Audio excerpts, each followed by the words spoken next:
जय हिंद साथियों, स्वागत है आपका हमारे YouTube चैनल हिंदी स्टडी में। दोस्तों, आज हम देखने वाले हैं रासो काव्य परंपरा में रासो ग्रंथ।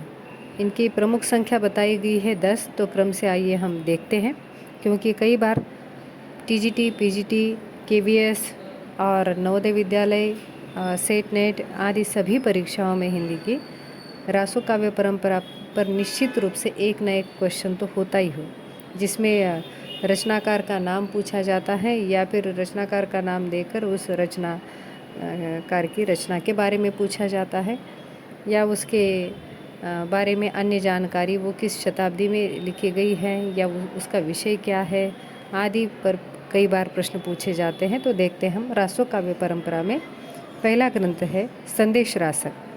अब्दुल रहमान इसके रचनाकार है और 11वीं शताब्दी में यह रचना लिखी गई है। रासो काव्य परंपरा का प्रथम ग्रंथ इसे माना जाता है और गेय रूपक, ये रूपक शैली, गेय रूपक शैली में लिखा है। प्रबंध काव्य है, विरह प्रधान महाकाव्य है और प्रोषित पति का नायिका का विरह वर्णन इसमें आया है। इसकी भाषा परिनिष्ठित अपभ्रंश है। दूसरा ग्रंथ है रासो काव्य परंपरा में मुंज रासो। डॉक्टर विपिन बिहारी त्रिवेदी ने रेवा तट में इसे लिखा है और इसे प्रथम रासो ग्रंथ माना है। भारतेश्वर बाहुबली रास ये तीसरा ग्रंथ है, जिसके रचनाकार शालिभद्र सूरी है। यह सन 1184 में लिखा है और वीर रसपूर्ण कथा है इसकी। मुनिजिनी विजय के मतानुसार यह हिंदी जैन रास परंपरा का आदिकाव्य माना है। इस ग्रंथ को अपभ्रंश और पुरानी हिंदी के बीच की कड़ी भी माना जाता है। अगली रचना है रासो काव्य में खुमान रासो। इसके रचनाकार दलपत विजय है और यह 9वीं शताब्दी की रचना है। पांचवा रासो ग्रंथ है बिसलदेव रासो, रचनाकार नलपति नाल। 20 नर, इस प्रकार इसे याद रख सकते हैं। नर कितने हैं? 20 है। तो बिसलदेव रासो, नरपति नाल। संवत 1212 में यह रचना लिखी गई है और आदिकालीन प्रारंभिक हिंदी भाषा आरंभिक हिंदी इसमें आई है। इसकी भाषा पश्चिमी राजस्थानी है।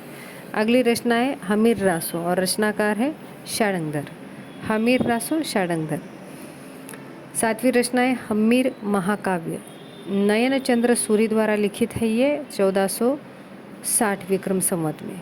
परमाल रासो, इसे ही आलाखंड कहा जाता है, जो जगनिक द्वारा लिखी गई है। देखिए, जग कैसा होता है? परम होता है, तो परमाल जगनिक। परमाल रासो के रचयिता है जगनिक, इसे ही परमाल रासो को आलाखंड कहा जाता है। ये लोक गेय काव्य है। आला और उदल के वीर चरित्र का चित्रण इसमें किया गया है। 12 बरिस ले कुकर जिए, ओ 13 जिए सियार, बरिस 18 छत्री जिए, आगे जीवन के धिक्कार। ये उसी ग्रंथ की पंक्तियां हैं। फर्रुखाबाद के कलेक्टर मिस्टर चार्ल्स इलियट ने इन गीतों का संग्रह बनाकर उसे छपवाया है। 9वां ग्रंथ है विजयपाल रासो। नल सिंह भट्ट द्वारा लिखित विजयपाल रासो। ये रासो ग्रंथ सन 1298 में लिखा गया है। तो याद रखने के लिए ट्रिक है, नल्ल की विजय होती है ना। नल्ल सिंह द्वारा लिखित विजयपाल रासो, तो नल्ल की विजय होती है, नल यानी नर की विजय होती है। उसके बाद आखिरी ग्रंथ है पृथ्वीराज रासो। इसके रचनाकार है चंद्रबरदाई। चंद्र पृथ्वी ये दोनों है ना, ग्रह उपग्रह के रूप में। पृथ्वीराज रासो के रचयिता चंद्रबरदाई। ये वीर श्रृंगार काव्य है और इसकी भाषा ब्रज है। देखिए, अब तक सभी लगभग रासो ग्रंथों की भाषा जो थी वो अपभ्रंश थी। एक आध की राजस्थानी, जैसे बिसलदेव रासो की पश्चिमी राजस्थानी थी, लेकिन पृथ्वीराज रासो की भाषा यह ब्रज है। चंद्रबरदाई दिल्ली नरेश पृथ्वीराज चौहान के सामंत रहे हैं, मंत्री रहे हैं, सखा और राजकवि थे।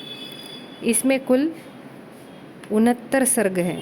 कई बार ये प्रश्न पूछा गया है कि पृथ्वीराज रासो में कितने सर्ग हैं, तो 69 सर्ग है, 69। जिन्हें समय भी कहा जाता है, सर्ग को समय कहा जाता है। कथा के प्रमुख पात्र है पृथ्वीराज, संयोगिता, शहाबुद्दीन गोरी है। प्रामाणिकता के संबंध में इसके मतभेद है।